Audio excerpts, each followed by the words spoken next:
So thank you for coming. I'm Valerie Kinlock, Professor of Literacy Studies in the Department of Teaching and Learning, and I also direct the Office of Diversity and Inclusion in the college. It is my pleasure to welcome you here.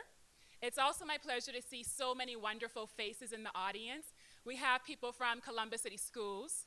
We have Rhonda Johnson, who is our former president of the Columbus Education Association, and she's now our education director for the city. We have school teachers from other districts. We have different students in our undergraduate program here in the college, as well as in our grad program, and we have so many faculty, staff, students, and friends from the community who support the office. So thank you for coming. So I'm going to give an introduction very briefly to Dr. Geneva Gay. And the way I want to do this is not by reading a list of accomplishments, which she has so many accomplishments, which is understandable because she's an international scholar, right? But I want to start by reading what James Banks wrote about her in the foreword to her second edition of Culturally Responsive Teaching, one of her books. And James Banks wrote, Geneva Gay brings a lifetime of scholarship, teaching, and reflection to her incisive book. She has worked for more than 3 decades with schools to improve educational equity. She has listened to the failures and voices of thousands of teachers in in-service settings. She has written a score of articles and books about diversity and teaching. And she has mentored a cadre of doctoral students in multicultural education. In fact, Geneva Gay synthesizes the research on culturally responsive pedagogy by providing new insights and nuances on her work and the work of other people. She shares stories of insightful teachers. She describes how teachers can make a difference in the lives of all students. I'm going to jump to the conclusion of Geneva Gay's second edition of Culturally Responsive Teaching, and it's Geneva who states the following. Children are our most valuable resource and investment for the future. They are far more precious than limitless amounts of money, unchallenged fame, or even the most expensive gems. They are our best investments in the future. If they do not receive a high-quality education, the promise of a rich future will be unfulfilled. So let us act now to prevent such an unthinkable catastrophe by ensuring the best education possible for all students. The way to do this is by implementing culturally responsive teaching for students from various ethnic groups. Now I'm going to jump to an edited book that she actually wrote, Becoming Multicultural Educators. And I read this passage over and over to myself on a regular basis, especially before I come here to teach for a new semester. And so I think it's worth sharing. Geneva Gay says, the story of culturally responsive teaching that unfolds in the chapters of this book, like any other story, it has a setting, a plot, it has characters and actions. The separate chapters serve all these functions for specific topics of analysis, while contributing significantly to the construction of more comprehensive character profile and narrative development of what culturally responsive teaching really is.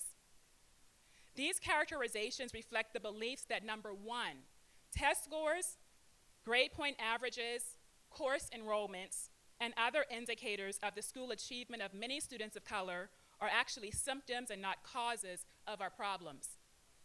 Number two, academic achievement is not the only indicator of school success and or school failure. Number three, while school failure is an experience of too many ethnically diverse students, it is not the identity of any. These ideas represent an invitation and a mandate to all teachers in terms of teaching culturally responsive teaching in our practice, in our classrooms, and then by extension, practicing these ways of being in the world. And then finally, and I think equally important to highlight, is what Geneva calls a credo for pedagogical action that she includes in one of her other books. And I'm going to read this because this really encapsulates how at least I think about Geneva Gay and how I think so many other people who've come to rely on her work should think about her. She actually quotes Marva Collins, the founder of the West Side Preparatory School in Chicago. And speaking in the first person, it reads, I bear the flame that enlightens the world. I fire the imagination. I give might to dreams and wings to the aspirations of men. I create all that is good. and long lasting. I build for the future by making my every move superior today. I am the parent of progress, the creator of creativity, the designer of opportunity. I am the molder of human destiny. I wear the wisdom and contributions of all ages. I dispel yesterday's myths and I find today's facts. I am ageless. I am timeless. I banish mediocrity. I discourage being average. I stir ambition. I forge ideals. I create keys that open the door to worlds never even dreamed. I am the source of creation, the outlet of inspiration, the dream of aspiration. And I think that is Geneva Gay. Let's welcome Geneva Gay.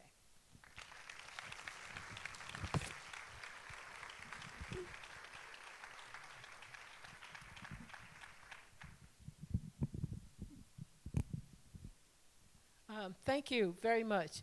I'm technologically challenged, so, and I'm awkward and all of that kind of stuff.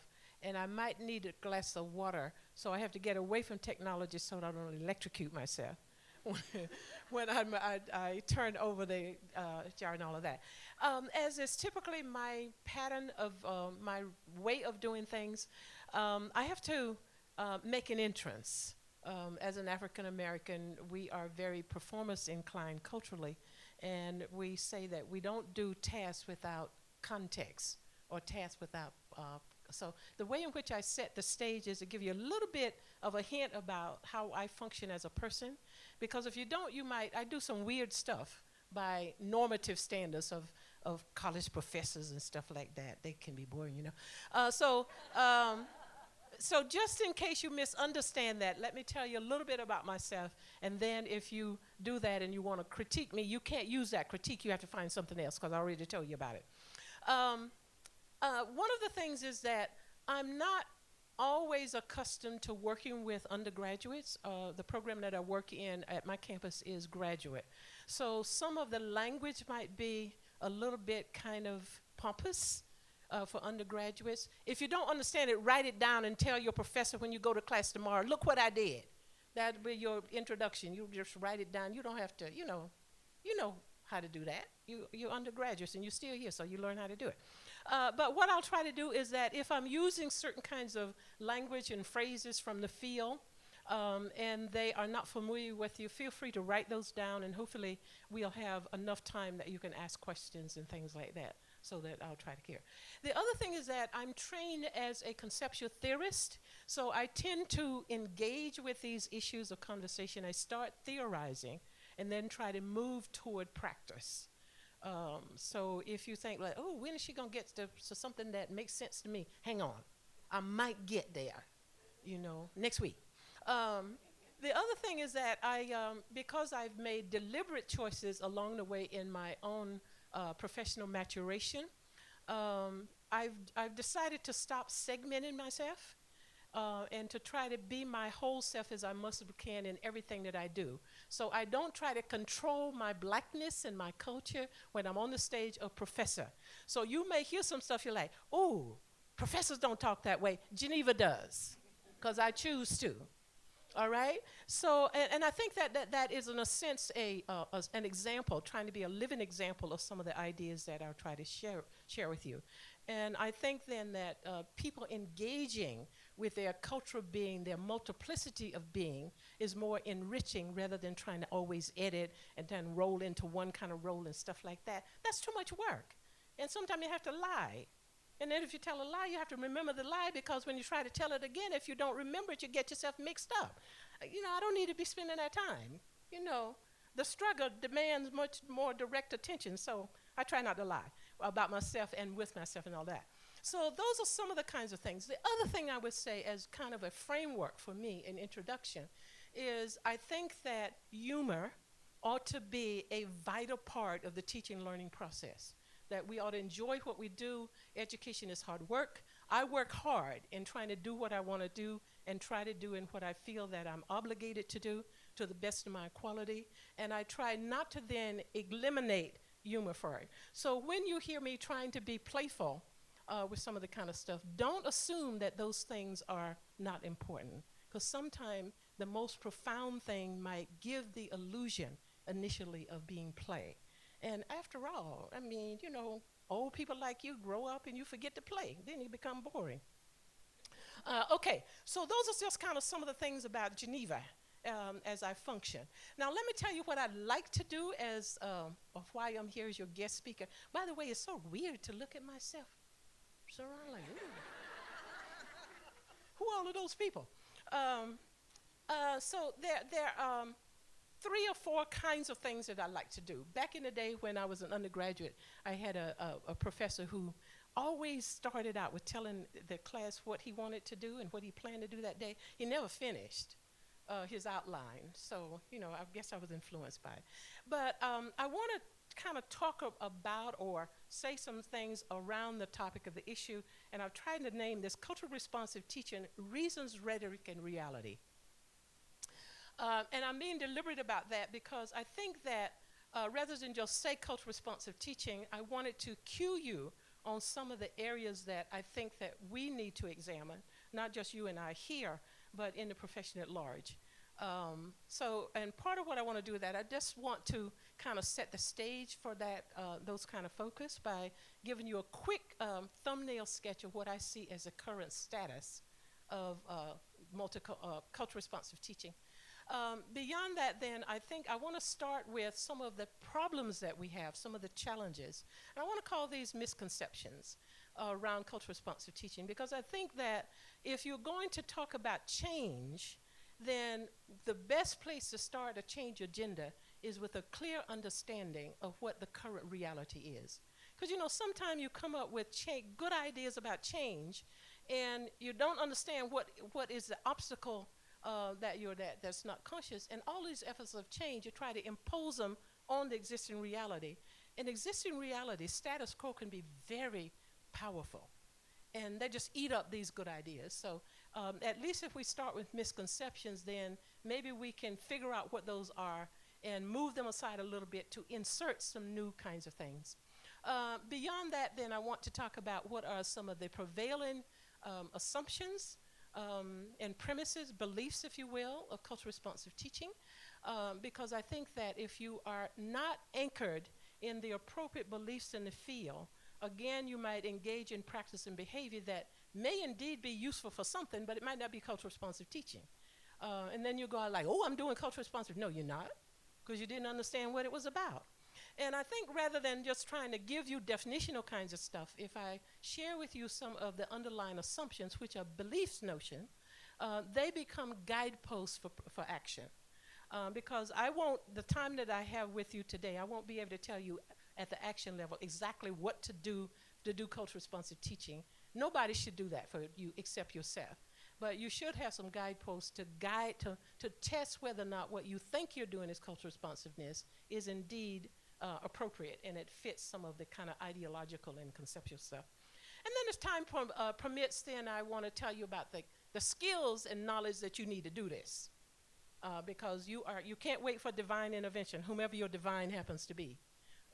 You have to do the hard work, like I'm waiting for inspiration for someone. Inspiration is busy doing other stuff.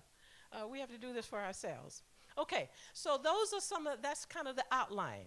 So let me begin with just kind of sort of give you a sense of a sketch of this thing called cultural responsive teaching and where it fits, how it exists.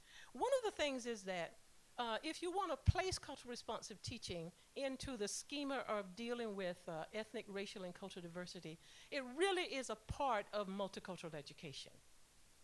So you may find me from time to time doing slippage, as I just did a little bit ago, of moving from multicultural education to the language of cultural responsive teaching.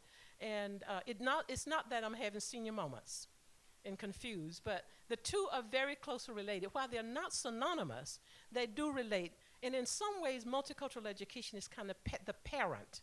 It's the bigger thing. And cultural responsive teaching is a segment or a wedge of that bigger thing. It's almost think about it this way. If you have a map of an area, let's say you have a map of the United States or a map of the state of Ohio, and then there's one little area that you want to focus on, and you pull that up and expand that, for emphasis and concentration, then that's kind of a facsimile of the relationship between cultural responsive teaching and multicultural education. The essence of cultural responsive teaching is a component of multicultural education, amplified. That makes sense? Now you gotta think with me.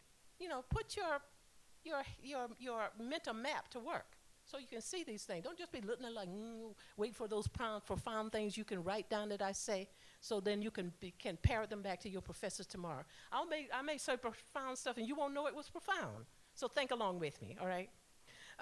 Okay.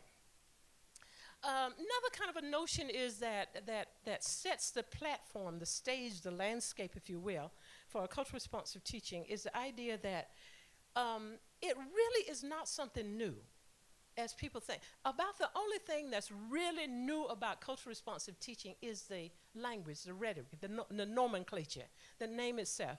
But if you were studying my version of the history of U.S. education, there are a lot of precursors to cultural responsive teaching.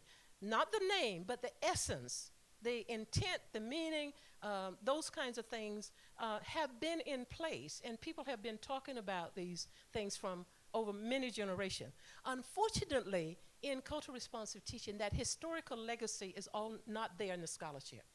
And I have to take blame for some of that too, because even though in my other life I'm kind of historically inclined, I have not done in my own work the kind of laying the historical predecessors to some of the stuff that should be done, and all of that. So, but for example, there was either cultural, I should say race-based or ethnic-based efforts at education at different periods throughout the history of education in the United States for different ethnic groups.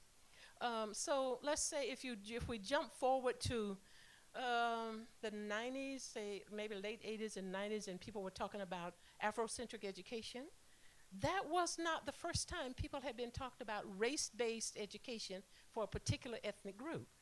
For example, when in the first wave of European immigration, and many Germans were coming to the United States, there were German schools, to this day, I don't know about in this area, I live in Seattle, we have a large population of immigrants from Southeastern and East Asian countries.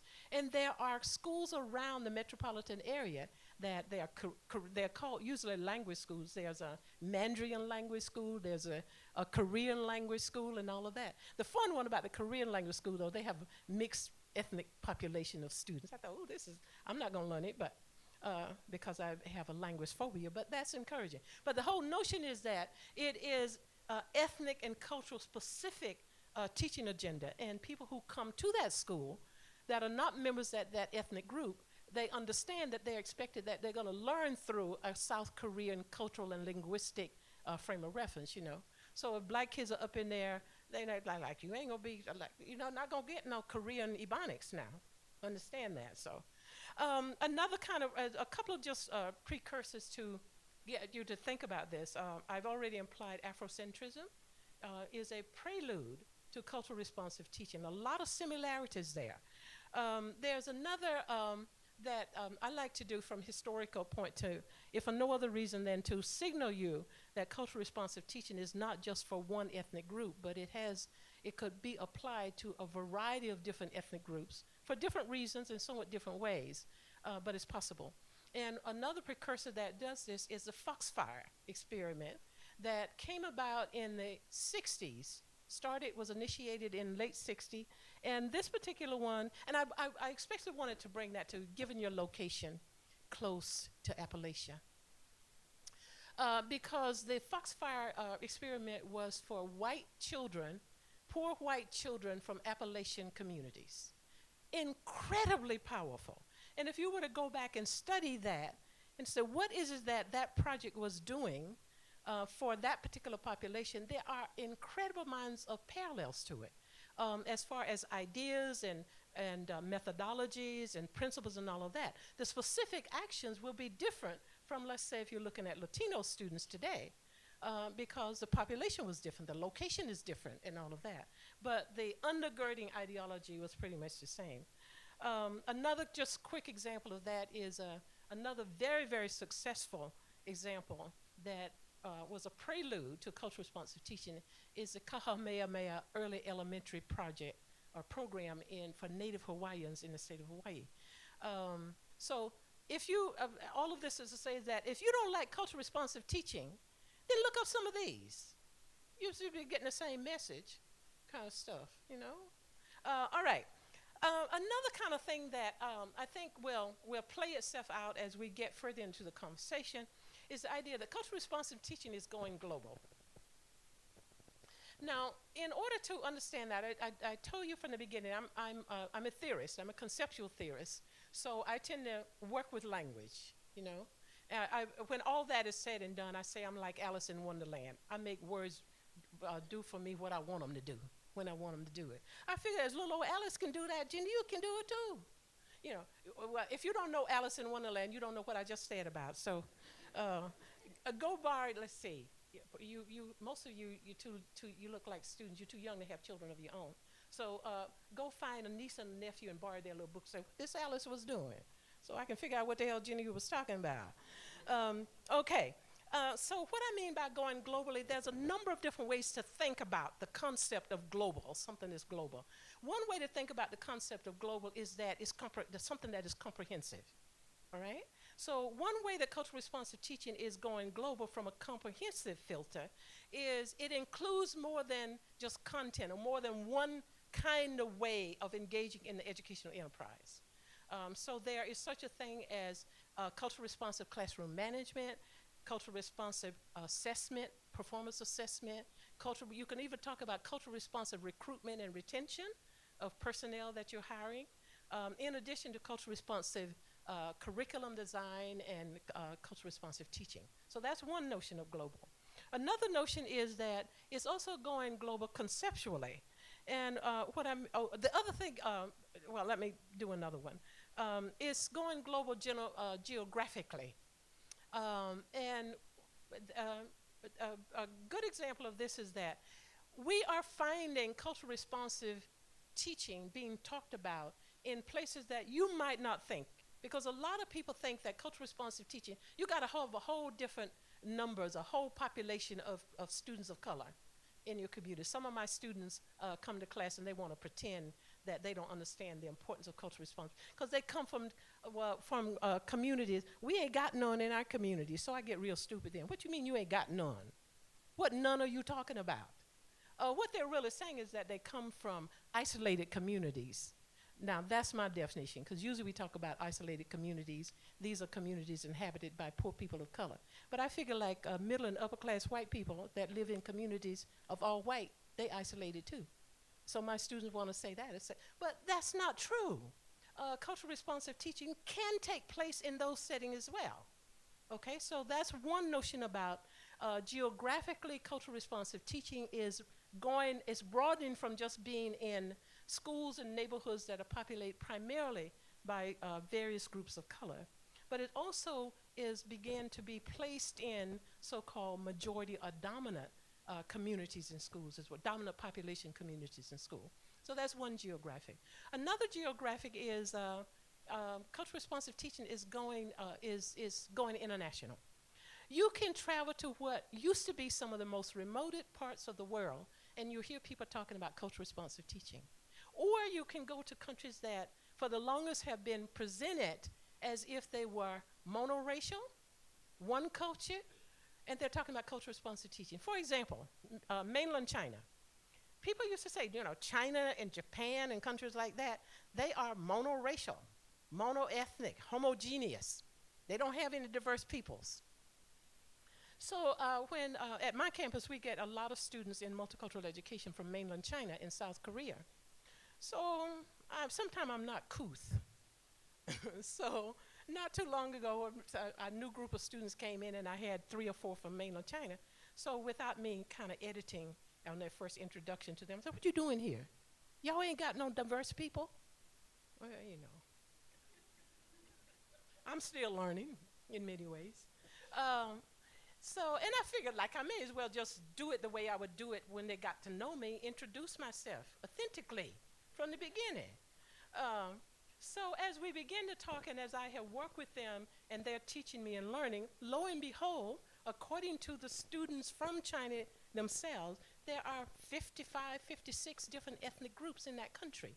But for the longest in the United States, we have perceived China as being one group, one ethnic group. And all of this.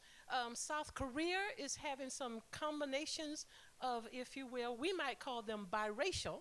I'm trying to persuade my South Korean students is maybe biracial is not the appropriate language for you. Maybe it's bi-ethnic. Because while they might, be, well, anyway, they might all be of Asian ancestry, but they may be coming from China. They may be coming from some of the southeastern countries like Vietnam, and Cambodia. But they are mixed race children because their parents, one parent is South Korean, and another parent is coming from another country, even though they might be ethnically Korean. But many of them are not ethnically Korean. So that's some of the kinds of stuff that we see, and people are concerned. Lo and behold, a lot of the kids from these in countries like that, the minority ethnic groups in China are having the same kind of achievement issues that we have in the United States.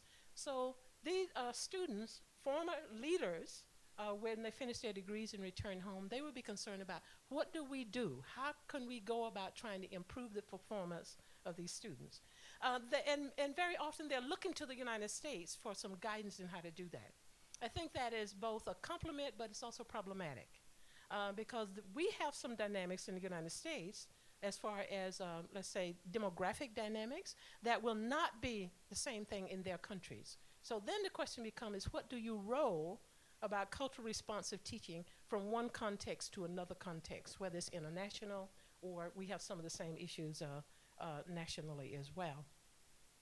Cultural responsive teaching is also going global when you talk about cross disciplines or cross careers. We educators are not the only ones that are interested in cultural responsiveness. For example, business folks have been talking about the equivalent of cultural responsiveness for years. They just call it something else. They call it segmented marketing. Then aren't we trying to talk about segmented marketing education for different populations? Segmented marketing simply means that you've got a service or a product that you want to sell to different consumers, and you modify how you deliver that, how you advertise it, so that you can get some people to buy that stuff. Some few years ago, there was some form of malt liquor that was particularly advertised in the African American community. And it led to some controversial kinds of issues with the notion of being, oh, black folks just are drunks, huh? That kind of stuff. But whomever was producing malt liquor wanted to make some money. So they delivered or advertised that product differently in African American communities than they did in some other kind of community. Segmented marketing. So for us, cultural responsive teaching could be perceived as a form of education segmentation, because we want things to happen for students, and we're saying is that we have to deliver the efforts to get the outcomes that we want, in this case, learning and achievement, somewhat differently depending on the population that we're talking about. The other thing is the health industry. I always think that the medical schools think that they are all that, you know. And we have a big medical school on our campus, and I was so happy that the director, the medical doctor, director of first-year medical students, called the College of Education because he needed some assistance. That ain't never done. I mean, the College of Education, first of all, is very poor on our campus. We ain't got no money. Other people have to pay our bills for us. The medical school kind of pays the bill of the university, so they got a heap of money. So I thought, this is something good. They came over. The only problem is the man came and we had a preliminary conversation, never saw him again. I thought, oh, shucks. But nonetheless, more and more nurses and doctors are beginning to realize is that they too need to know something more than they have known before about culture diversity in order to serve their patients and their clienteles more effectively. So the point being, and you can go, social work has been doing cultural responsive for the longest. The religion profession is working on cultural responsive. So you keep going on and on around that. So that's another kind of example of what I'm talking about globally. In some ways, that approach to globalness can be very healthy for us as educators, because sometimes we get much more leverage when we're trying to do intervention in education when non-educators buy into it or they begin to advocate for it. Because the rest of the world, unfortunately, rest of the world meaning the United States, will listen to other professions long before they will listen to educators. You know, I mean, for example, Bill Gates kind of run the state of Washington. He got a whole heap of money. You don't know who Bill Gates is? That's okay. Just let's say he's a rich white dude. Um, but I mean, he has tremendous amount of influence. Bill Gates did not finish college. He dropped out. He didn't finish his first year of college.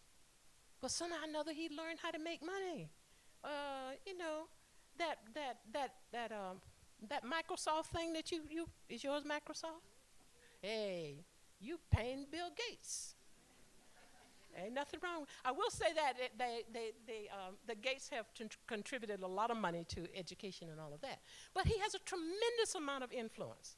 So this very day, if Bill Gates say, let's do cultural responsive teaching, it would get done. It might not get done very well, because just because he said, let's do it, doesn't mean Bill Gates understands what he just said, let's do it. But he got to get rid of some money so they have to pay taxes on it. And there's nothing wrong with us helping him out, because then he helps us out. I'll take his money any day. You know, I'll even, I mean, I don't, and I'm not a morning person. I'll get up at 7 o'clock in the morning. Bill Gates said, Geneva, I'll give you some, I'll be there at 7 o'clock. And I usually don't even wake up until 11 or 12, but that day I'd be there smiling. There's this kind of setting the stage. There's a tremendous amount, even in spite of the fact that more and more people seem to be buying into this notion about cultural responsive teaching. Simultaneously, there's a tremendous amount of confusion and distortion and misunderstanding of what it is. What you find out when you listen to people carefully talk about this is the rhetoric is in vogue, but they don't seem to understand the reality behind the rhetoric. And that, to me, is very troublesome, because sometimes when that rhetoric is used and what claims to be cultural responsiveness is not a fit with the rhetoric, then what happens is then that causes later problems for us when we try to clean up that stuff. So it most certainly means that we need to be careful with that. One of these elements of problems with this is there's a tendency to look at cultural responsive teaching very superficially and not get into the deep depth and all of that kind of stuff, as if it's a quick fix. You know, and as people in the United States, citizens of the United States, we like quick fixes, but we have to do some other stuff with that. Actually, I'm at a handicap because I need both of my hands to talk, but you know, what can I say? You're in the middle of technological thing, and they have this antiquated, I mean, come on now. Ohio State should be able to do that. Y'all pay too much tuition for this. If I were you, I'd protest. Really. But it works for me. That's about where I am. So, okay. Now, what I'd like to do is to share with you some of I've hinted that cultural responsive teaching is on the move, but it's not necessarily moving substantively. And the reason why I would say that it's not moving substantively, because there are some prevailing misconceptions around cultural responsive teaching. And if you're going to do this thing and do it well, then I think that all of us should position ourselves so that we know what's coming at us that is inappropriate, so that we don't, as I alluded to earlier on, we don't put forth good effort, but they're in the wrong direction, because that can frustrate us. It can aggravate us, and it can, at some point, if we're trying these efforts, but yet it's wrong directed, that can also cause us to become discouraged and drop out of the effort and all of that. So what are some of the misconceptions that's prevailing that get in the way of doing genuine cultural responsive teaching? One of them is that old boogaboo just still keeps hanging around about, gee, I'm just culturally blind, or culturally moot and colorblind. And that's supposed to be something that's really liberal. Don't say that again. If you say cultural responsive teaching, you are an advocate of that, and you are colorblind, simultaneously colorblind. That's that's a fundamental contradiction. Because cultural responsive teaching says you must deal with color and culture. You can't bypass it, you know. Uh, I look at my students and I see no difference. Once upon a time, I said, "Oh, you must be blind," but then I realized, I learned that blind people see too in their own way. So now I'm just saying, anybody say that is just telling a lie. So at least cultural responsive teaching says, let's deal more with genuine reality and honesty, you know. So in that sense, then cultural responsive teaching has a strong ethical and a moral element, a moral presence to it. Doing the right thing, you know, you just can't look at people and see no difference. And it took me a while. I grew up in rural Georgia back in the day, and white was supreme. Had a problem with that because I tried it. I tried to be white for a little while there, but hell, that was too hard and it wasn't working. So I said I had to position myself differently. So I came to adulthood. Uh, Actually, I had finished my undergraduate degree, had a master's degree, done my teaching, and then I had gone off to a college to get my PhD degree. It wasn't until I was a PhD student that I realized that all white people are not cute.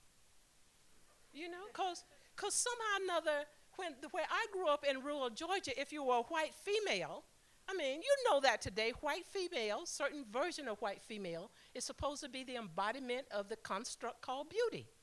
So I had just seen this glob of white people say, like, y'all know y'all white, hair flowing in the wind and, you know, kind of stuff. I tried to do that kind of stuff and got whiplash, kind of stuff. So that's all I saw, a glob.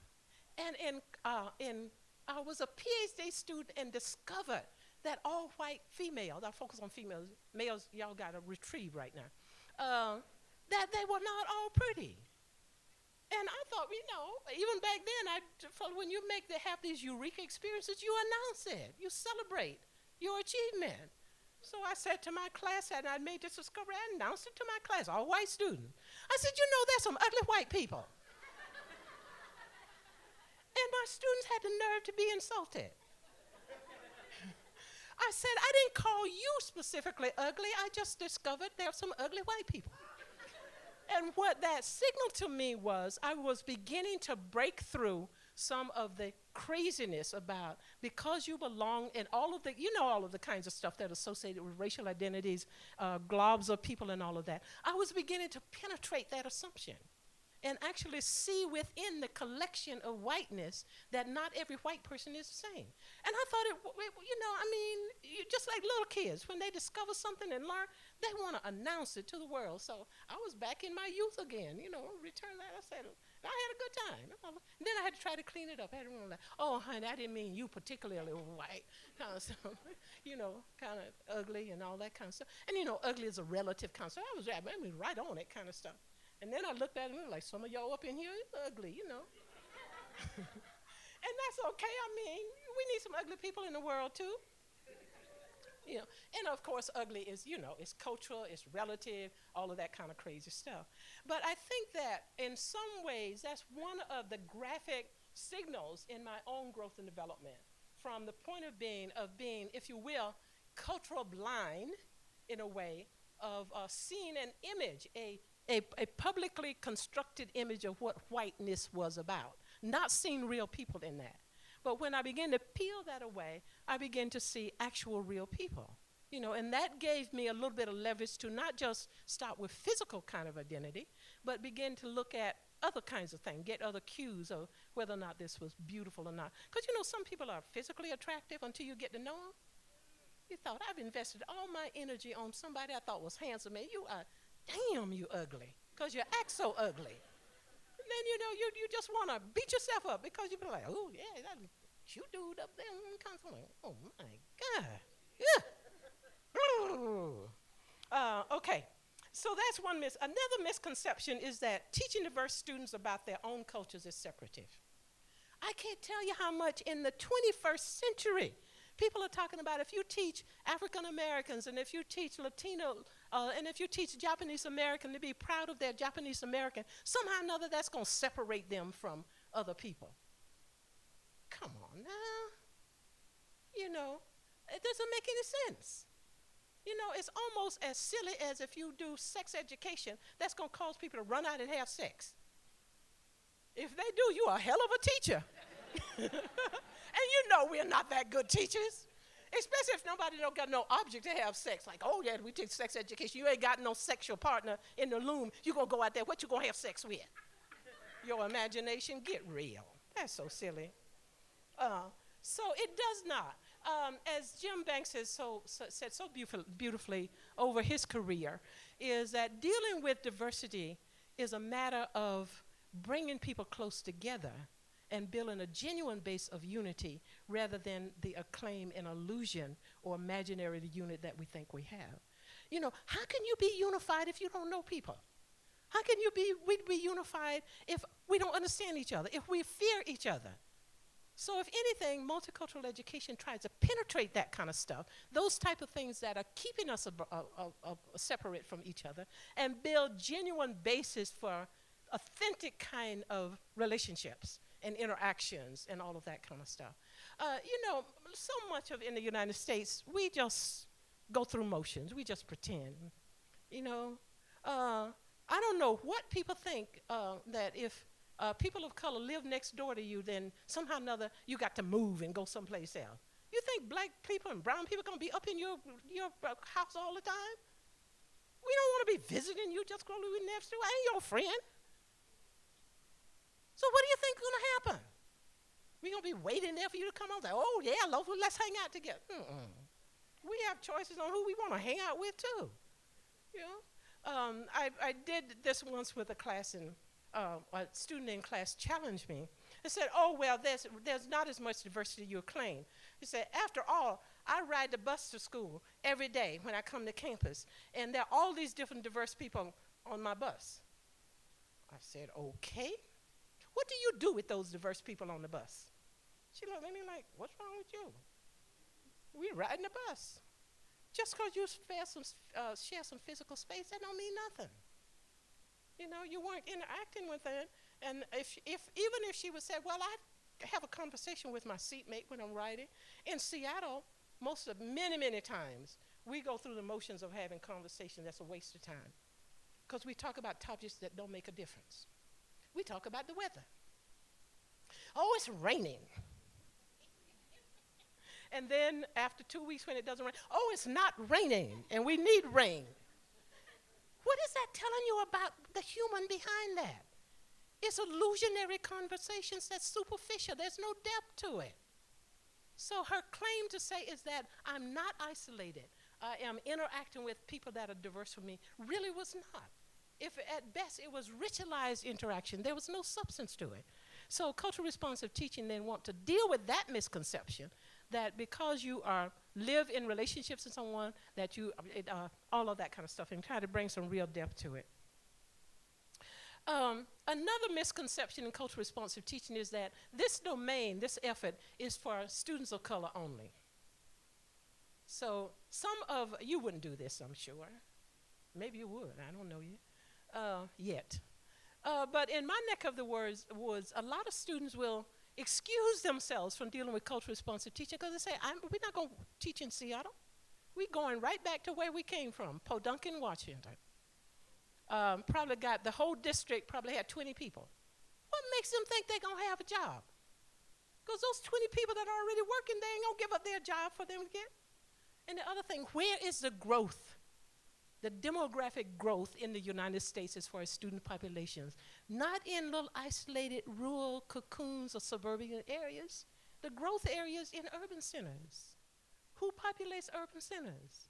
So in many ways, if you want to do culturally responsive teaching from a purely self-service point of view, that if you really want to work and you want a job, you have to deal with some kids of color. Now, you're going to be up in there, so it's not all about kids of color because you're there. Unless you're going to be like that lady in Eastern Washington that decided she was black. Her mama and daddy said, no, you're white. But she said, I'm black. You know, kind of stuff like that. You won't do that. But the whole point is that the reality is the demographic population of school-age kids that keep us in jobs is growing, and it's not going to change. It's growing more and more of color. And that more and more of color is getting more complex.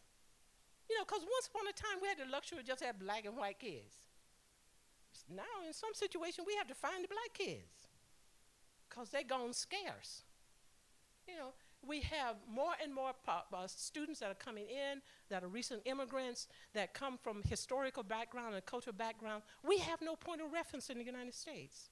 You know, if you've got Muslim students from East Africa, there is nothing in the conventional frame of reference of Western-based European culture that is dominant in the United States that give you a hook to a Muslim-based culture, and especially Muslim black. That, and in addition to being Muslim and black, they may even speak their local indigenous, ethnic, or tribal language and all that. How you gonna fix it up? You know, have you ever tried to find an A in writing in Arabic? A's don't look like the same thing. A, B, C, D. But if back in the time in the earlier generation, if the immigrants were coming from Southern and Western Europe, I mean, Italian, you might not speak it, but you can find an A, B, and a C in Italian because it looks like English, right? Find it in Arabic. When you do, you let me know. Sometimes the language doesn't even go east to west, right to left, that is. Go north and south. So how are you going to figure that out?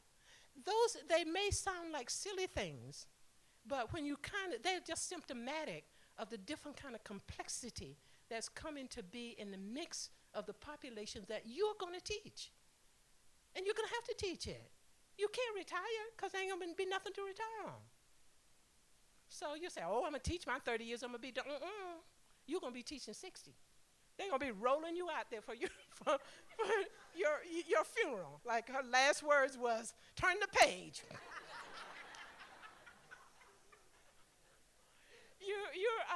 And I say that kind of playfully, but more than likely, your generation of teachers will have to teach much longer.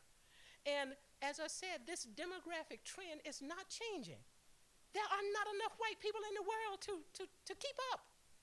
I mean, you can't have no 10 kids because you can't afford them. Even Billy Gates ain't got but 2. He would probably have 25 and still not feel the pinch. So the point is that the rate of birth among European ancestry people is not even close to keeping up the rate of birth among kids of color. The other thing is, on the average, white women, assuming that women are still the only ones that bear children, on the average are older. So you don't have time to be having too many because your little, whatever that is that causes a baby to get old and it doesn't produce. So let's say if the average age is white women childbearing to start as between maybe 30, 32, I mean, your peers in other ethnic groups, Latinos, African Americans, immigrant populations, they're having babies at 17, 18. And they're not just having 1.5 and then having a cat and a dog, So, I mean, those are just realities that you're going to do. But you as, those of you who are European American, as a white person, you're going to be in that mix. So your whiteness have to be present and part of your understanding of the cultural diversity that's going on. So you can't just say, well, I'm going to learn about those other people and do cultural responsive teaching. You got to learn about yourself because you factor in, you are critical present as a teacher in those dynamics and all of that. So get rid of that cultural responsive teaching for. And then the white, since you're going to be having a job, there are going to be other people waiting for a job to clear up through death in the suburbs, in those little upper class white schools. While they're waiting for a job to open up, those white kids need some cultural responsive teaching too. Because they need to know that element of cultural responsive teaching about learning about others. So it's not all about just learning about yourself and using cultural frames of reference to help minority or marginalized populations perform better in school. It's also about how do you embrace yourself? How do you find different quality of life and living in society at large? And the white kids need that too. Whatever your most prestigious community around Columbus is, those little white kids, they are leaders in the making. Now, we won't call no names, but if we don't do something that can replicate who's leading now, And you know, there are some people that are claiming to be leading shouldn't be there because they're dangerous even to themselves. I won't call any names, but the last name begins with T as an example. And in some ways, those kind of T's got the other kind of leverage because they've got the financial means behind them to do devastating damage. Now, what if his grandchildren become the leaders of the next generation and they have not had any cultural responsive intervention? What's to keep them from replicating that which the grandfathers do and the grandmothers? So that's another reason of why cultural responsive teaching is not just for kids of color only. Admittedly, the white kids may need, some white kids might need different kinds of cultural responsive teaching, but the idea is that it should be there as well. Let me see. Valerie, you gonna tell me about time? I forgot to tell you, I don't tell time. You know, fencing me these clocks trying to run my life. The only problem is that I forget the time and I don't do as much as I need to do or promise to do. So let me know when I'm getting close. Okay, let's try a couple of more misconceptions. So many people think about cultural responsive teaching as the easiest fix in the complex process of the educational enterprise. And one of those easiest fixes is change curriculum content. Now, very often people will say, well, let's change curriculum, and they assume curriculum and content are synonymous. That's the first error. Curriculum is much more inclusive than just content. Content is one dimension or one component of a curriculum. But a lot of folks are like, okay, let's put some new information about ethnically diverse people into my teaching, and then we've done cultural responsive teaching. Content is necessary, but it's not sufficient. Okay? There's much more than that. Then even if you're going to do content, you got to raise some questions if you are in the spirit of cultural responsive teaching. For example, how do you know which content is significant and worthy of inclusion? So there are a lot of other kinds of things, elements of cultural responsive teaching that will help you answer that question. Because you just can't go to Google and say, give me some content about diverse people so I can put in my curriculum. Remember, there are human beings behind Google. You know, you would think that college students would understand that, but I have to keep reminding my college students is that the computer didn't make itself. Some humans put that stuff in there. And maybe those humans didn't know what they were doing totally. But now, I'm not knocking it. Google can help you a lot. But you have to ask, you have to tell Google what you need. You just can't say to Google, help me with diversity. I did once, and everything that popped up was nothing I wanted. I thought, oh, shucks, I had to work this kind of stuff. So you need to change the content. Another kind of issue that is a culturally responsive challenge is when you add new content, where are you going to put it in the curriculum? And which curricula do you want to put it in? Do you append it at the end? If you do, that's your continuing modularization. Do you put it up front? Is that appropriate? Where else might you put it? Those are critical issues, and if you understand all of the dynamics and the elements of cultural responsive teaching, you can answer those questions more reasonably, and the efforts that you undertake can be much more constructive and all of that. Another kind of thing is, where do you put it in which part of the school area? Let's talk about secondary people for a moment. I was a secondary teacher, so I can talk about us. That gives me license. Not I just take it. You know, math and social studies people, of course, those of you who this is what I'm getting ready to say, you are exempted from this. Math and science are pompous, arrogant. Our discipline is immune to diversity. I mean, science is science is science. Math is math. That ain't nothing but damn right privilege and arrogance. There is no subject that that you can say it is outside the purview of any kind of cultural diversity. After all, who's doing math? Who's writing those math books? You know, who came up with that? What makes us in the United States think, I don't know a thing about math, so this is going to be my one example coming up. Whatever that thing is going of how you figure out numbers and arrange them, that's on a pattern of 10. That's not universal. Not everybody in the world use that arrangement of the 10 factor kind of stuff. Some other countries might use 3. Who figured that out? If you take the calendar as a variation of math in action, What makes you think where did the calendar come from? Who decided that February would only have 28 minutes? February decided itself? Those are human beings behind all of that. And they bring their own cultural filters, their cultural experiences, their cultural realities to bear upon it. Your professors make you buy these expensive textbooks.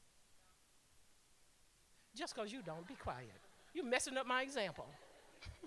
Some of these professors make you buy these expensive textbooks, and you grab it and you figure, like, I paid $150 for this bad boy, so it must be the answer. So, say, well, how did you get that point in your discussion in class? You said the author of the textbook did. But you didn't stop there. The author of the textbook. Every textbook author implants themselves in their work. And you thought that was the final answer. No, it wasn't. If your textbook author is John Smith, that's John Smith's version of the answer.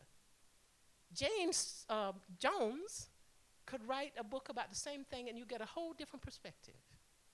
So this is what people in the field would talk about as an element of cultural responsive teaching, helping students to understand that knowledge is socially constructed. In other words, there is no absolute knowledge. It is knowledge according to somebody's variation of that. And those somebodies don't operate, just floating in space. They operate from cultural and experiential points of view.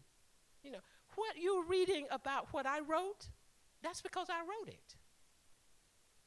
Now, I don't mean that other people couldn't write it. They could write their variation of it. But another author could write about the same thing, and you would get a different spin on it. Because we are writing through our own personal filters. So much of how I write and all of that is the fact that I'm an African American woman with a poor rural background. I'm trying to leave it behind, but damned if it doesn't keep tracing me. Like go away, but it's not going to go away. So those are some of the kinds of things that that we need to think about when you're making decisions about what content your students should learn about diversity. In other words, there's no one body of content that's sacrosanct. So you're going to have to make some decisions, and if you know about cultural responsiveness, they can be served as filters or criteria to help you make better choices about the content about diversity that you want to do. One other kind of misconception is race doesn't matter. We're in a post-racial society until last year. We're in a post-racial society. It doesn't count anymore. The thing that makes a difference is economics. And I said, now, I very often, my ultimate test of where stuff is true is myself. Not arrogant or egocentric, just convinced. So I was thinking, when I kept hearing my colleagues and stuff say this, and I thought, okay, Geneva, you decided about 5 years ago you were no longer poor. So if it's all about economics, why is it that you're facing racism on a day-to-day basis when you come to campus? Because I got plenty credit. I don't have any liquidity, but I got credit. And your liquidity is not an indication of how economically feasible you are. As a lesson on our campus, cash is taboo. No businesses on campus take cash anymore. So see, I need some credit, right? So I got that. But if it were just about economics, I shouldn't be facing some of the ridiculous kinds of, and now they call it microaggressions. That's little bitty racisms. But those little bitty racism add up, Like the end of the day, you say like, dog, I got 20 little bitty racism. That must equal one big one, kind of stuff.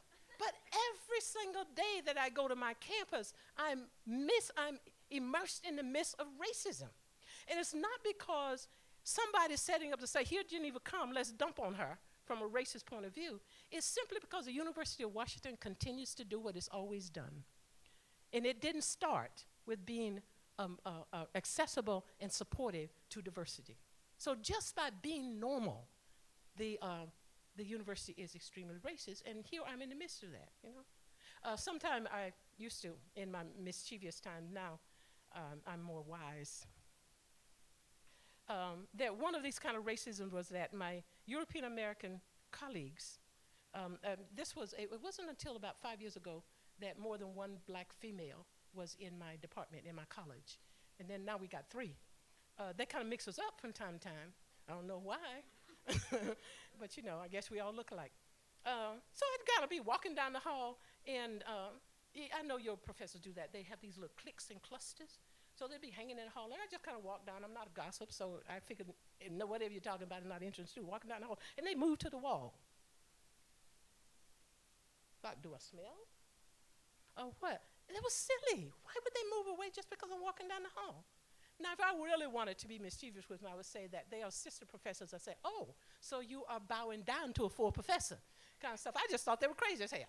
So, you know, initially I thought, well, maybe they just need a little bit more room. So I kind of walked to the side anymore. I walked down the center of the aisle. If you want to hug that wall because I'm in the hall with you, be my guest. Because I will not waste my time accommodating your foolishness.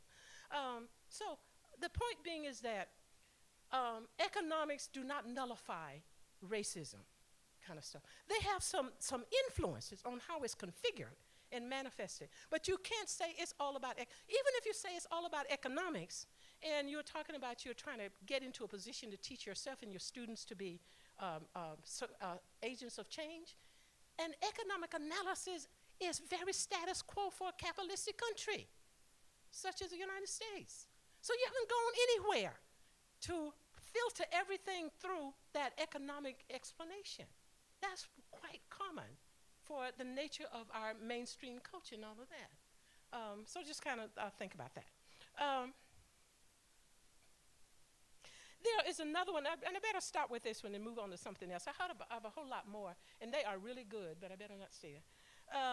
There is another kind of misconception, and that is they're kind of related. One of them is claiming that the magnitude of knowledge about cultural diversity is so huge that you just can't deal with it. It's just too much. I don't know what to do with it and all of that kind of stuff. Well, any discipline have too much knowledge that any one person can master it all. But you find it if you're teaching reading. I mean, reading, the feel of reading didn't develop and scale itself just for your accommodation. But there are a lot of things about however good you are in reading, you don't know everything about reading. But if reading is your area of concentration, you find you develop a systematic way of engaging with the discipline. Well, the same thing is true for multicultural education and cultural responsive teaching. There's a tremendous amount of knowledge and thought. 10 whole minutes. I'm glad to know that, but I mean, you know I'm not going to pay any attention to it. You got all of this kind of knowledge. So the point is that not to say that you got to master it all before you start doing something. That will never happen. Because the field about diversity and related cultural responsive teaching is continuing to grow too. So what you have to do is you have to come up with a systematic way, an intentional way of how you engage with the complexity so that you start, and basically you start small and then you grow your capacity over time. You know, I didn't get to be as good as I am overnight. You know, it took me years. You know, and that's the kind of stuff. So what you want to do to counter that misconception is to understand very well that cultural responsive teaching is a developmental thing. You will start small. You'll have a little bit of capability. The more you work at it, you'll get more knowledge, more confidence, more efficacy, more skill base, and it keeps growing the more that you work at it. Just as with teaching. If you think that you're going to be a good teacher the day after you get your BA degree and your teacher certification, I am not even ashamed to tell you that you are in left field. Because you won't know what to do. Those first 2 or 3 or 4 or 5 years, whatever the research says it takes for a seasoned teacher to emerge. Because you learn that kind of on the job training. So in some ways, people are talking about apprenticeships of practice. Well, in some ways, it's the same type of thing. The more you practice cultural responsive teaching, the better you get at it. And especially if it's grounded in its foundational source and all of those kinds of things. Any so-called expert of cultural responsive teaching and multicultural education today that tell you they always were that way, believe me, and I could name them for you, they call it leading gurus, because you know, we've been professional colleagues and many of us are personal friends over time. They're telling you a lie. They didn't start there. And if you don't believe it when you get ready, go back to some of their early publications and read an early publication and read a more contemporary one and see the difference. That if they didn't grow, they still ain't around. Okay, because that's just the nature of the beast. Okay, so I got 10 minutes. So now let me see. Let me do all of this other stuff. So 5 minutes now. I know, no way that could have been 5 minutes. That was just, Okay, so real quick, underline assumption. Remember, the assumptions are belief structures and they are the guideposts for your action, right? So make sure whatever culture responsive action that you undertake, it is compatible with whatever some of these beliefs. One of the beliefs is that school achievement includes more than academics. So if you're trying to say, I'm going to do culture responsive teaching because I want to help children from different ethnic groups who are not performing as well as they could and they would or they might in school, you can't do it by just focusing on academics because learning, academic learning is nested in environmental influences that have nothing to do with academics. As an example, we know children who are hungry do not perform as well as if they were not hungry. So that kind of food base is a factor that contributes to academic performance, but it's not academic.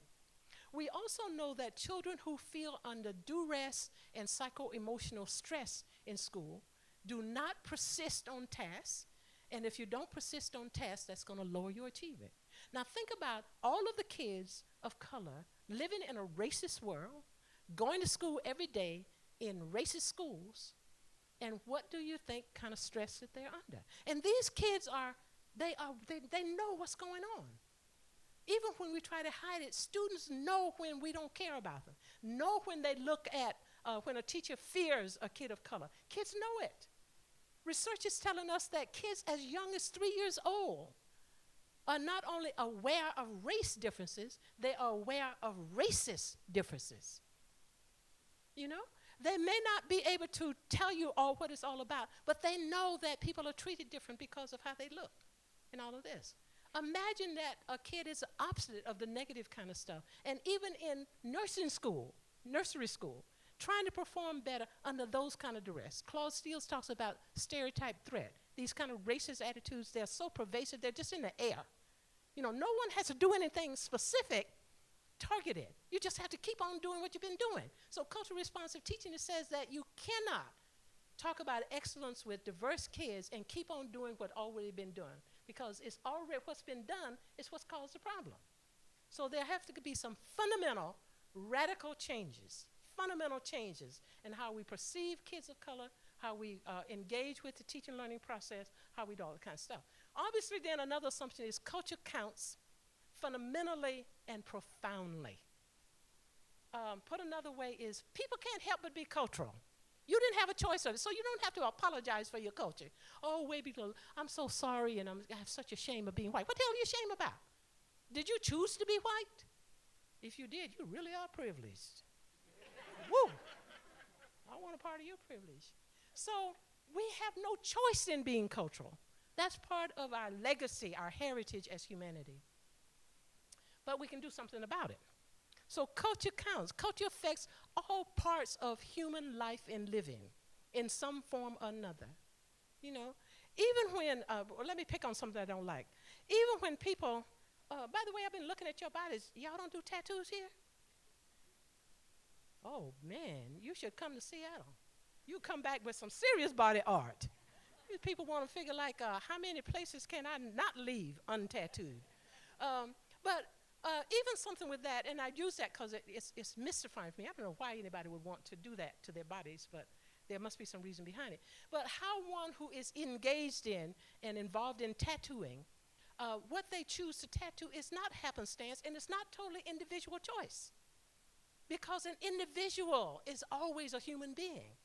And a human being is by definition culturally socialized, culturally defined. So that little choice, undergirding that is some kind of culture socialization. I haven't been able to get anybody to tell me that, but you know, I have to have hands-on learning kind of stuff. So I haven't gotten to the point that I'm all up on that tattooed body, but I'm getting there, kind of stuff that I just have to make sure I pick my targets so they don't beat me down. Like, what the hell are you doing up on my body? So that's one of the things, culture count. The other thing is that remember, you cannot haphazardly and at will divorce yourself from your culture, barring trauma. I almost got there. I tried real hard in my earlier days to not be black. Because black was ugly, it was undesirable. And the way in which I tried not to be black was I figured I could work at it by not sounding black. And I worked so hard at sounding black that I never said anything.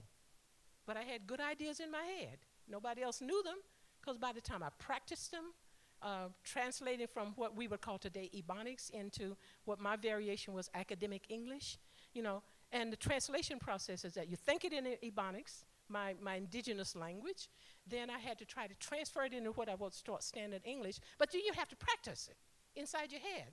By the time I went all of that, and I was doing this in college, I don't know how I succeeded, the professor's not waiting to profess while I do all this, right? He or she is going on, so maybe it took me 10 minutes to get ready to say something. The person is 10 minutes more into the lecture. Now, I had enough sense to say is that if I said that now 10 minutes, it's out of context, out of place, somebody really would have thought I was stupid. So I ended up with all these great ideas that were never spoken because I was trying so desperately not to be black. And somewhere along the line, I thought, now, Geneva, something going to have to happen here. So I went back to graduate school to figure out who I was.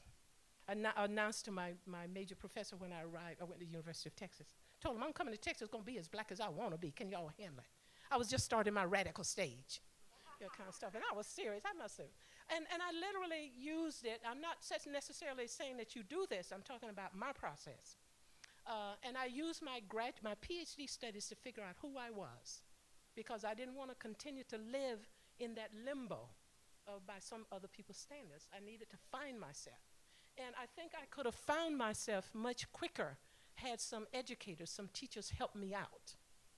Seeing some of my needs, and this is what cultural responsive teaching is saying, is that because academic performance, and I'm sure I was not nearly as intelligent when I was not speaking my thoughts than when I got to the point where I could speak those thoughts.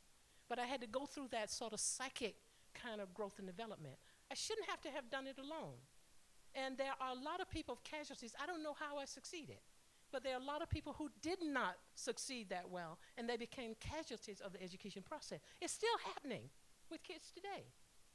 We talk about the rate of dropouts. Maybe we need to talk about pushouts, because there are some things happening in school that kids are leaving because they leave school in an effort to find some way to be almost healthy, because school is such a horrible place for them to be. You don't want to be people that contribute to that kind of stuff, but you want to be in a position to help change things so that school is more palatable for kids from different ethnic and cultural backgrounds. And you can't, just have good intentions. You've got to have knowledge, you've got to have skills, you've got to have will, and I don't like it, but a lot of people in the States, you've got to have courage. Because what the cultural responsive teaching is not, even though it's popular at the rhetoric level, at the action level, it is not a positive endeavor. If you are doing what you need to do, you're going to upset some people. And people are not going to be pleasant with you about it. They're not going to come out and say, oh, I'm so glad that you just whacked me out. They're going to try to whack you out in return. And then oh my goodness, all this good stuff I was trying to do, my colleagues didn't applaud me. What made you think they were? And if you're getting a lot of applause, you probably ain't doing what you need to be doing as far as cultural responsive teaching. Because we're talking about fundamental change. And fundamental change is not easy for any of us to engage in. So understand that. One condition of being a good cultural responsive teaching is understand the nature, the challenge, but also the benefit of change. Okay? So understand that, and then take that general kind of stuff and filter it through this particular area of change that you're wanting to do. Can I take another half a minute? One more minute? Ooh, I can do all of this. The other kind of a notion an assumption that cultural responsive teaching is working on, and that is that cultural diversity is a reality. Just start there. Don't worry about judging it, whether it's good, bad, or otherwise. It is. It is. It's a reality, but it's also a vision for our country. And it's a strength. And one of the test of the strength is if you look at the growth and development of the United States, broad-based, in all different kind of areas. There is not one phase of development for this country or one area of achievement where there's not been multiple ethnic contributors present in the making of that. Your students have the right to know that, whether they are members of those ethnic groups or not. If we're talking about the Latina astronaut, and you want students to know that, Latinos and Latinas need to know that, but also Asian kids and African kids and Native American kids and white kids need to know that, because that Latino astronaut is making a major contribution to whatever we are doing. I don't know why anybody want to go to space, but nonetheless, maybe in my fifth reincarnation I'll be ready. But that's a major area of accomplishment, and she's there contributing. And you can go on, whether it's war, whether or not it's democracy, whether or not it's agriculture, whether it's art, any area that goes into the construction, the making of a country, there has always been diverse people present and contributing.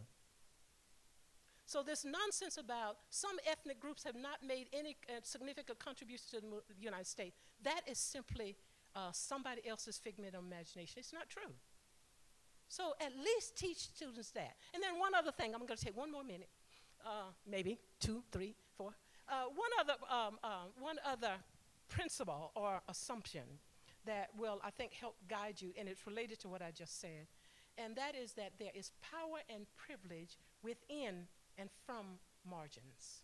We talk about people who are marginalized as if they have nothing of value to offer, if their lives are devoid of quality. That's not true. The quality in their lives, however way you construct margins, things that are happening from their perspective, there's something worthy going on. We need to teach ourselves and our students how to see those things, value those things, and honor them. And I'll just kind of give you a quick example to illustrate that. One day I was roaming around. Summertime I get my entertainment because I'm cheap, I want to get it free. So I go to grocery stores and watch what people are buying. So I'm just left the grocery store, and there's a neighboring drugstore. So I stop in the drugstore, and these 3 little kids, maybe the oldest was 11, and then there was a younger one, and then a younger one. And I watched them engage with what they were doing. So they were making a purchase. And the oldest one went in his little pocket and pulled out a credit card. I said, no, he didn't. And he went through the process of, he made the purchase with a credit card, paid, signed, everything, and went on about his way. And then when they left, I thought, I wonder what schools think about those 3 children. They were children of color. They were children of East African immigrants. And I said, I would not be at all surprised if somebody might be thinking, these children have some limited academic abilities because they're not native speakers of English. Because, sometimes we do that crazy thing. If you don't speak English, academic English, that means that you're not very intelligent. But that little kid had mastered something, what Lewis Moll and his colleagues might call funds of knowledge and, if you will, cultural capital. Because somebody had taught him what he was supposed to do with that credit card and had taught him so well, they knew that they could trust him to go do what he needed to do. Will his teachers do the same thing? Will his teachers take that baseline of knowledge and skill and competence and use it as a launch pad to teach him some other kinds of skills that are school-based and all of that? If you don't know and you're not vested in culturally responsive teaching, you would miss that teachable moment. And that child, that by using his frame of reference, his prior experiences, what his community has dubbed his competency, by us not using that in the classroom, we could destroy the rest of his life. But he's got and I just thought it was fabulous. Because I got grown-up nieces. I wouldn't trust them with my credit card. I'd cut it up before I trust them. No way. And I wouldn't even trust him with my credit card in my presence. So anyway, those are a little bit of tidbit of what cultural responsive teaching is about. There's a whole lot more to come. I hope that in what I've done is kind of give you some notion about the framing, the conceptual theoretic, and a little bit of how you transfer from theorizing to some action possibilities. When all else is said and done, the action itself, though, is you're going to have to decide that. Because so much of cultural responsive teaching it says that when you take ideas and try to convert them to action, you have to put them in the specific context that you're talking about. So I don't know your context. I don't know where you're going to be teaching, who you're going to teaching, how you're teaching, why you want to teaching. Those are all contextual factors. And you take the ideas of cultural responsive teaching and filter them through those contextual factors to make sure that your strategies, your practice, are coming close to being effective at what it's about. So in other words, cultural responsive teaching will require you to be courageous. It will require you to take the mantle. It will require some hard work. But I tell you, on the other side of all of that, it is really good. Oh, I'm just so happy all the time, kind of stuff. It is truly a liberating experience, both for you and for the students. So I invite you to join the cause. Thank you.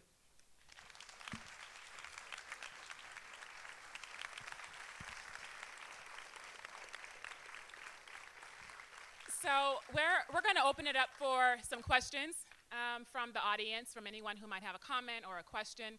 And Geneva asked me to start with you, David, because you had a question earlier today during lunch. I don't know if you remember it or not, but that was the promise that I made to her, that I would start with you. So I'm going to turn it over to you if you still have your question.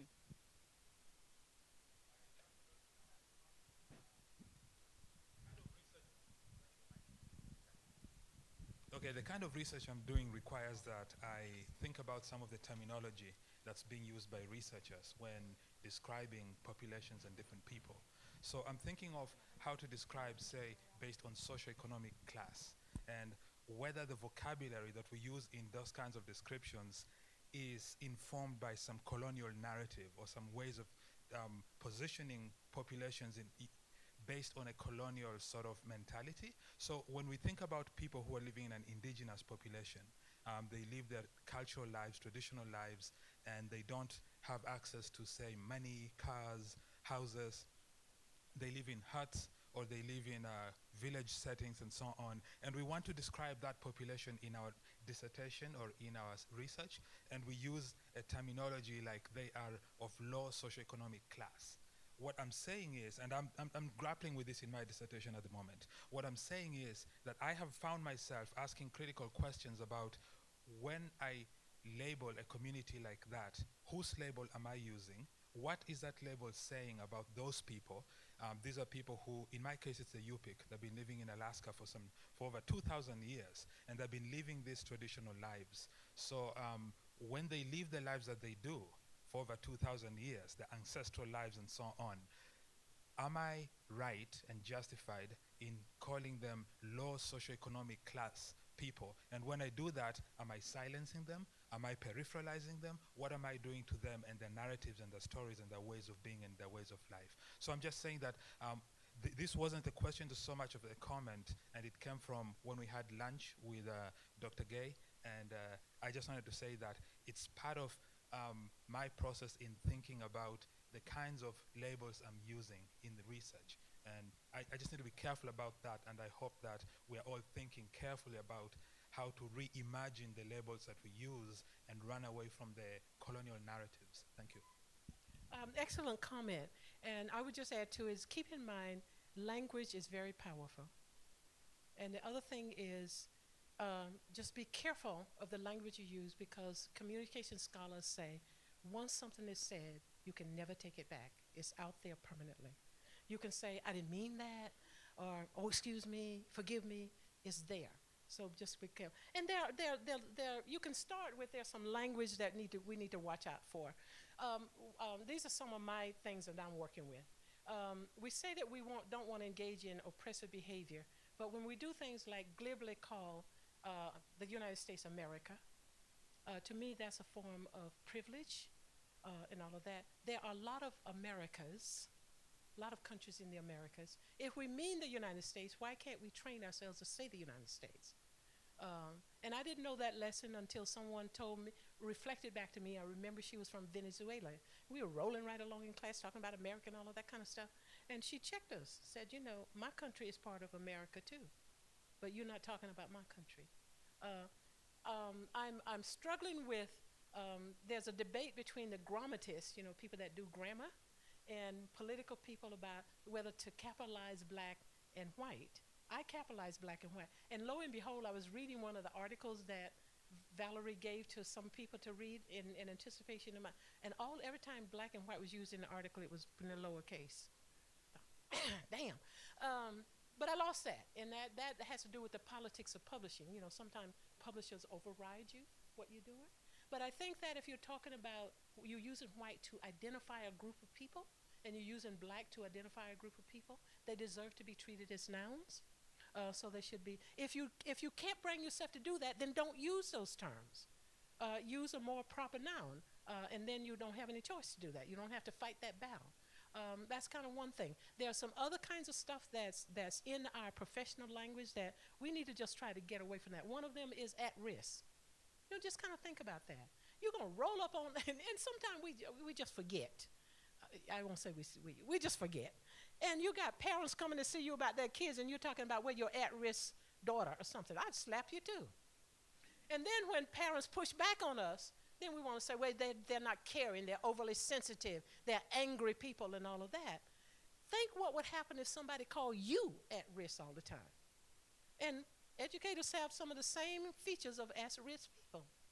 You know, your own children have some of the things. The only thing is that you might be able to pay on your credit card for your children to go to after-school class, nursery or child care.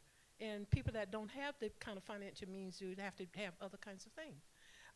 And there are other kinds of language within our profession that is just that. It's pejorative, it's colonializing, and we just kind of fall into that. So at least start to see if you can hear yourself when you're trying to engage with around issues of racial and ethnic and culture and other kinds of diversity, and see how you're getting into that, and just kind of see if you can begin to start a placement kind of stuff. Well, I'm not going to use that word, but I'm going to try to use this because it sounds more positive and less pejorative and less negative and all that.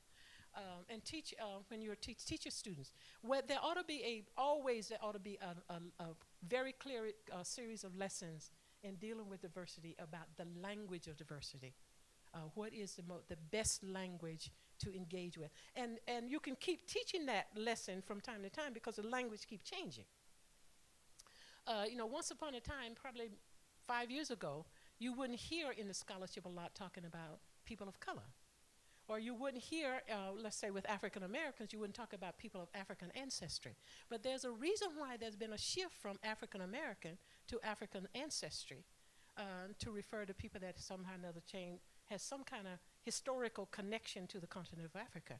And especially in places like my own city, we have a lot of East African immigrants who are not African Americans yet. So if you got, let's say, folks from Ethiopia, first generation immigrants, they get very insulted to be called African Americans because they're not. They're Ethiopians, and then they may become Ethiopian Americans, and in some future generation might, morph into African American. So African ancestry is it's a little bit more awkward, but it's more inclusive.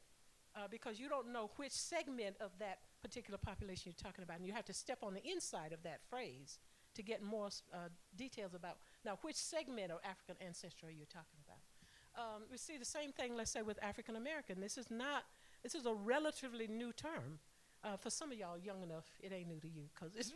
But if you step back in history a little bit, you wouldn't have seen African American that popular. It would have been Black American. Well, it would have been Afro-American, Black American. But curious, and we won't talk about them other terms, Negro, but the other one we won't talk about. I'll say it, but you might be shocked to your little tender ears. But then if we keep going back in history and we say who is naming whom, historically, the first published document we know by an African person in the United States did not call her people Negro, and I'm going to use the word, or nigger, or nigra, all of this kind of stuff. This was Phyllis Wheatley in the 1700s, a poetess, and she referred to her own people as Africans in the Americas. So it might very well be as almost we have flipped back around and just twisted the phrase to get African American out of that. And there are some politics involved in the changing of names. There's also some developmental growth in the changing of names. I'm not talking about individuals now. I'm talking about groups of people. So if you were to teach yourself and your students about naming the language of diversity, and you can plot it along a continuum that tells you something about how different groups are engaging with some of the challenges of this larger location, this place base that they happen to be in, whether it's in a particular country like the United States or in global contexts. All right. I know some of you have 7 o'clock classes, so I want to make sure to honor your time. Is there one more question or comment, and then after that one, then we will actually open it up for you to have some time to interact with the board staff members. I see one up here. Melissa? Oh, oh, ooh, I can't get it up. Wait, let's actually bring a mic to you. Can you hear me? Wait, no, we're bringing a mic to you.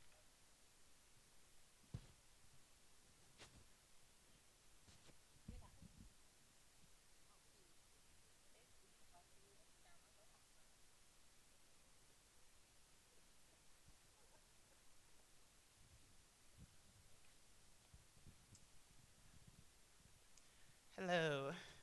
I was wondering, what advice do you give to teachers who, unbeknownst to them, have considerable implicit bias around the students that they're working with, um, thus have negative bias towards the culture they'd have to incorporate? What are some practical approaches you offer to them to kind of get beyond that bias? Again, somewhat unbeknownst to them, but you or maybe fellow teachers or administrators have recognized. What I would suggest, a couple of things. One, I would ask, maybe suggest to that teacher, consider the possibility of having a peer observe you teach, listen to you teach, not just once, but over a period of time, to give you some kind of, to feed yourself back to it. That's going to be hard to do because teachers don't like other teachers up in their space. For whatever kind of reasons and all of that kind of stuff. The other thing short of that is that then we have the technology can do it. So I would try to groom those teachers to say, let's get into the habit of recording yourself on audio video, not just audio but visual, because sometimes you can convey negative and positive kind of stuff non-verbally. But then that person need to work with someone to help him or her learn how to see their behavior. Because just because we have a visual of it, we are so in it, we don't, you have to develop a sense of consciousness that you can almost sit on your own shoulder and look and listen to yourself as you're talking and all of that kind of stuff and catch some of these things. But keep in mind, this is going to have to be a growth kind of stuff over time. And the people working with that teacher have to be willing to invest the time and effort to help him or her grow over a period of time, because it's not going to happen instantaneously. Part of the biggest problem with dealing with diversity is that we are so mired in the habits of how we be that we don't hear, we don't see anything. You hear over and over again teachers say, well, I didn't, or educators when diverse people are saying, you're saying stuff that's insulting to me. Well, I didn't mean any harm. I don't know what you're talking about. I didn't say that. Sometimes even I didn't say that. Because we just because we're talking, we don't necessarily hear what we're saying. We don't know how to listen to ourselves yet. So those are a couple of things that I would do. And there are a lot of stuff that's going on in the profession. What's that thing when you get professional license and you have to catalog some of your work? You have to have videotapes and all of that. What is it called? Say it loudly. Resident educator, like when you graduate and then you have 4 years and then you have to videotape yourself.